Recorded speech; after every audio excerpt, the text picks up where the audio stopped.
আসসালামু আলাইকুম। সিএসএস এর এই পর্বে আজকে আমরা দেখব সিএসএস ম্যাথ ফাংশন। আসলে আমরা সিএসএস এর বেসিক পর্ব এটার মাধ্যমে শেষ করে ফেলবো। এটা কিছু অ্যামেজিং জিনিসপত্র দেখাবো, কিভাবে সিএসএস এ ম্যাথ ফাংশন গুলো কাজ করে সেটা একটু প্র্যাকটিক্যালি দেখাবো। এটা সংজ্ঞা আমি না বলি, আপনার প্র্যাকটিক্যালি দেখলে বুঝবেন ভালো। তো চলুন আমরা এটা প্র্যাকটিক্যালি দেখে নিই। আমরা কথা না বাড়িয়ে আমরা সরাসরি আমাদের কোডে চলে যাই। আমি কোড এডিটরটা ওপেন করি। এখানে আমি প্রথম থেকে বেশি কিছু করিনি, একটা index.html টেমপ্লেট নিয়েছি, যেটার মধ্যে সচরাচর HTML5 এর যে ডকুমেন্ট লেখা থাকে সেটা দিয়ে শুরু হয়েছে, এবং আমি টাইটেলটা দিয়েছি সিএসএস ক্যালকুলেশন ফাংশন। ওকে, এবং আমি এর সাথে দেখুন একটা CSS style file link up করেছি। এইখানে দেখুন এর মধ্যে কিছুই নাই, শুধু বেসিক যে মার্জিন পেডিংটা সেটা হলো 0 করে রেখেছি, এবং ইমেজের উইডথটা 100% দিয়ে রেখেছি ডিফল্ট ভাবে। ওকে, চলুন আমরা বর্তমান অবস্থা আমি কি কি করেছি একটু দেখুন। এই ডেমো আইডি নামে একটা হলো আইডি ডিভ নিয়েছি, এটার মধ্যে হলো আর একটা ডিভ নিয়ে H2 লিখেছি হ্যালো বাংলাদেশ, এবং লরেম ইপসাম থেকে কিছু টেক্সট 100 টেক্সট এখানে নিয়েছে 100 ওয়ার্ড। দেন পরেরটার মধ্যে আমি ম্যাক্স উইড লিখেছি, এটার মধ্যে সেম একটা ডিভ নিয়েছি, ডিভের মধ্যে একটা একটা ইমেজ লিংক আপ করেছি এবং অল্টার ট্যাগ হিসেবে ডেভেলপার লিখেছি। দেন তারপর আমি মিনিমাম উইড নামে আর একটা ডিভ নিয়েছি। এইখানে দেখুন, এখানে hi this is Ariful Islam, এই দিন নিচে 50 ক্যারেক্টার 50 ওয়ার্ডস এর একটা প্যারাগ্রাফ নিয়েছে। ওকে, আমরা আমাদের এটা রানিং আছে, আপনারা গো লাইভে ক্লিক করার পরে এখানে আপনাদের টেক্সটটা রান করবে। তো চলুন আমরা কি অবস্থায় আছে আমাদের ওয়েবসাইটটা একটু দেখে নিই। দেখুন, লক্ষ্য করুন, এইখানে দেখুন হ্যালো বাংলাদেশ এখানে আছে টু ট্যাগ দিয়ে, দেন তারপর একটা প্যারাগ্রাফ, এবং এই যে আমরা ইমেজটা দেখিয়েছি দ্বিতীয় নম্বর ডিভ এর মধ্যে এটা, দেন তারপরে নিচে আমরা আবার H2 ট্যাগ দিয়ে একটা হেডিং নিয়েছি এবং একটা প্যারাগ্রাফ। আমরা ম্যাথ ফাংশনে সাধারণত আপনারা স্লাইডে দেখেছেন 3টে ফাংশন আছে সিএসএস ম্যাথ ফাংশন। একটা হলো ক্যালক, এটা কিভাবে ইউজ করে এইখানে একটা এক্সাম্পল দিয়ে রেখেছি, যে উইড এর ক্ষেত্রে আমরা কি করেছি, টোটাল আমাদের স্ক্রিনের উইডটা 100% যদি হয়, সেখান থেকে 100% থেকে 100 পিক্সেল সে মাইনাস করে নিবে, অর্থাৎ যতটুকু উইড হোক না কেন সে 100 পিক্সেল মাইনাস করবে। এই হলো ক্যালকুলেশন। দেন আরেকটা ফাংশন আছে ম্যাক্স। এই ম্যাক্স সেটা হলো হাইট যেটাই থাকুক না কেন, আমরা এখানে ম্যাক্সটা উইডে দিয়েছি যে ম্যাক্সিমাম আপনার 50% অথবা 300 পিক্সেল, এইটার মধ্যে ম্যাক্সিমাম যেটা হবে, যেটা বড় হবে দুইটার মধ্যে। অনেক ক্ষেত্রে দেখা যায় উইড যখন 50% থাকে তখন 300টা উইডের চেয়ে কম থাকে, তখন আমাদের উইডটা কিন্তু 50%ই পাবে, এবং যদি 50%-এর চেয়ে 300 পিক্সেলটা বড় হয় তো সেক্ষেত্রে 300 পিক্সেল উইড পাবে। সেম একই মিন ফাংশন যেটা সিএসএস এর, সেটা হলো এই দেখুন, এখানে হাইটটা যেটাই থাক না কেন, উইডটা আমি যেহেতু অ্যাপ্লাই করেছি উইডটার কথাই বলে দিই।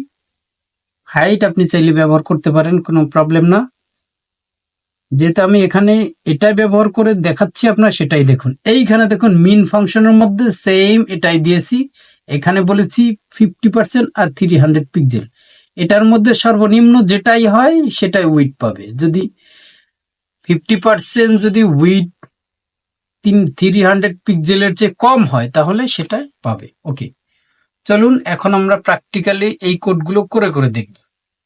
তো এই হলো আমাদের বর্তমান অবস্থা, এটা হলো এরকম, এই ইমেজটা দেন এটা।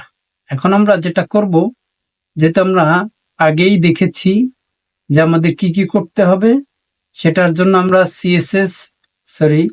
ভিএস কোডে চলে যাই। ভিএস কোডে চলে গিয়ে আমাদের এখানে দেখতে হবে, আপনার যদি সম্ভব হয় আপনারা সিএসএস এর ক্লাস অথবা সিএসএস এর আইডি, এইখানে অনেক সময় লিখলে এমনি মুখে লিখলে ভুল হতে পারে, আপনার এখান থেকে কপি করে নিয়ে এখানে বসাবেন, তাহলে ভুল হওয়ার সম্ভাবনা নাই।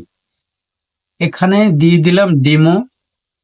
দেন আমি যেটা করব সেটা হলো, আমাদের হাইট নিয়ে কোনো মাথা ব্যথা নেই, আমরা একটা কাজ করতে পারি, একটা ব্যাকগ্রাউন্ড কালার দিই, ব্যাকগ্রাউন্ড কালার গ্রিন দিই। ওকে, আমরা একটু চেঞ্জ দেখানোর জন্য, আচ্ছা এটা থাক, কোনো প্রবলেম নাই, আমরা একটু গিয়ে দেখে আসবো যে আমাদের বর্তমান কি অবস্থা।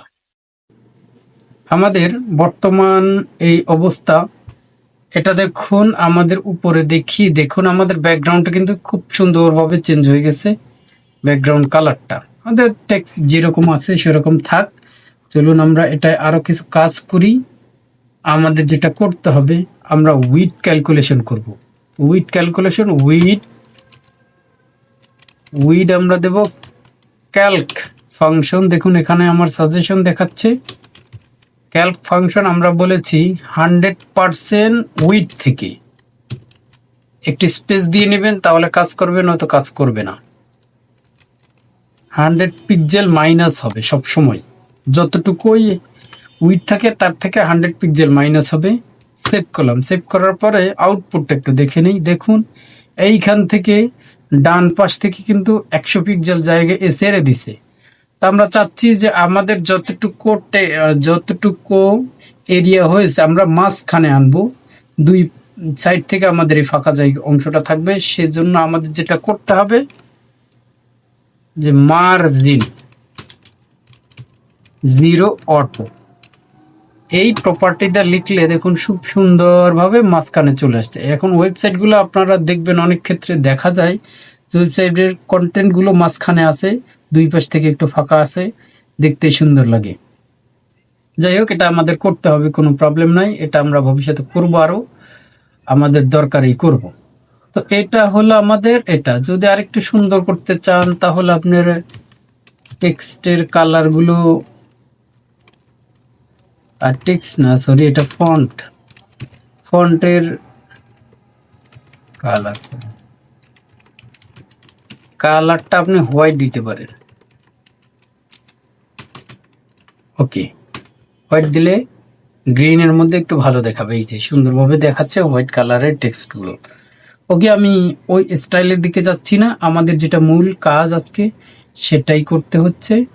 আমরা একটু আরেকটু সুন্দর করার জন্য একটু পেডিং দিতে পারি। পেডিং হলো 10 পিক্সেল পাক চারদিক থেকে। ওকে, পেডিং সুন্দরভাবে চারদিক থেকে 10 পিক্সেল পেয়েছে, একটু সুন্দর হয়েছে। আচ্ছা, এখন আমাদের পরের ক্লাসটা নিয়ে কাজ করতে হবে, ম্যাক্স উইড। মিনিমাম উইডটা পরে, আগে ম্যাক্স উইডটা কাজ করব। ম্যাক্স উইডটা এখান থেকে কপি করে নিয়ে সিএসএস এর মধ্যে আইডি আপনারা জানেন হ্যাশ দিয়ে লিখতে হয় সিএসএস এর মধ্যে। আমরা যেটা করব, আমরা ইমেজের উইড দেব, হাইট যেটা থাক, আচ্ছা হাইট আমরা দিতে পারি, হাইট দিতে পারি 200 পিক্সেলে দেই। ওকে, উইড দিতে পারো, এখানে ম্যাক্স লিখবো, ম্যাক্স ফাংশনটার মধ্যে উইথ 50% অথবা 300 পিক্সেল। আমি যেটা বলেছি সেটা, এটার মধ্যে যেটা বড় হয় সেটা কিন্তু এখানে পাবে। দেখুন এখানে লক্ষ্য করুন, এখানে 50%টা পেয়েছে, কারণ 50%টা এখানে কিন্তু ম্যাক্সিমাম। এটা আপনারা পারবেন যদি নিচের এই অংশটা তখন হলো দেখব, তখন আপনারা বিষয়টা বুঝতে পারবেন। আচ্ছা, আমরা একটা কাজ করি, এখানে হলো যেটা করতে হবে, লক্ষ্য করুন আমরা এখানে দুটি প্রপার্টি অ্যাড করেছি, সেটা হলো ডিসপ্লে ব্লক একটা, ওভারফ্লো হিডেন একটা। ওকে, এই দুটার কাজ হলো আপনারা এখানে দেখতে পাচ্ছিলেন যে ইমেজটা নিচে চলে গেছে, তা আমরা এটা ডিসপ্লে ব্লক ওভারফ্লো হিডেনটা করে দিয়েছি। যাই হোক, এখন আমরা নিচের ডিপটার কাজ করব মিনিমাম উইড। আপনারা মিনিমাম উইড যখন অ্যাপ্লাই করব তখন ম্যাক্সিমাম উইডটা আপনারা বুঝে যাবেন, তো সেটাই করি। এখানে আমরা কপি করে নিয়ে আসছি, পেস্ট করে দিলাম। হাইট হাইট আমাদের দরকার নাই, উইড দেই। উইড মিন লিখে দিলাম, সেম আমরা ওটাই দেই 50%, 300 পিক্সেল। সেভ করলাম, সেভ করার পরে এইখানে দেখুন ছোট হয়ে গেছে। আমরা যদি ব্যাকগ্রাউন্ড কালারটা চেঞ্জ করি তো সেক্ষেত্রে বোঝা যাবে। এখানে আমরা ব্যাকগ্রাউন্ড কালার অ্যাকোয়া করে দিই। ওকে, অ্যাকোয়া করে দিলাম। দেওয়ার পরে আমরা দেখতে পাচ্ছি চেঞ্জটা।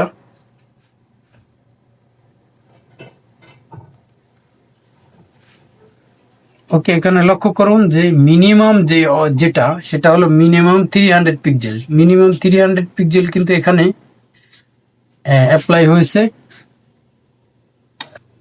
ওকে, এরপরে আমরা যখন প্র্যাকটিক্যাল ওয়েব টেমপ্লেট ডিজাইন করব তখন এই ক্যালকুলেশনগুলো আপনাদের কিন্তু খুবই কাজে আসবে।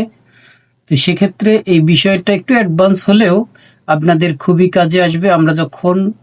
আমি চিন্তা করেছি এরপরে র সিএসএস দিয়ে দুইটা ওয়েব টেমপ্লেট ডিজাইন করে আপনাদের দেখাবো। অনেকেই আছে দেখা যায় যে র সিএসএসটা ভালো জানে না, অনেকে সে ফ্রেমওয়ার্ক দিয়ে ভালো ডিজাইন করতে পারে, বাট র সিএসএস ইউজ না করতে পারলে আপনি কোনো ফ্রেমওয়ার্কে ভালোভাবে বুঝবেন না। তো আমি এরপরে দুইটা টেমপ্লেট ডিজাইন করলে আপনারা র সিএসএস এর পাওয়ারটা সম্পর্কে পুরোপুরি বুঝতে পারবেন। যদি আপনারা ফুল আমার প্লে লিস্টটা কমপ্লিট করেন, HTML এর যে প্লে লিস্টটা প্রথমে কমপ্লিট করতে হবে, দেন আমাদের সিএসএস এর প্লে লিস্টটা।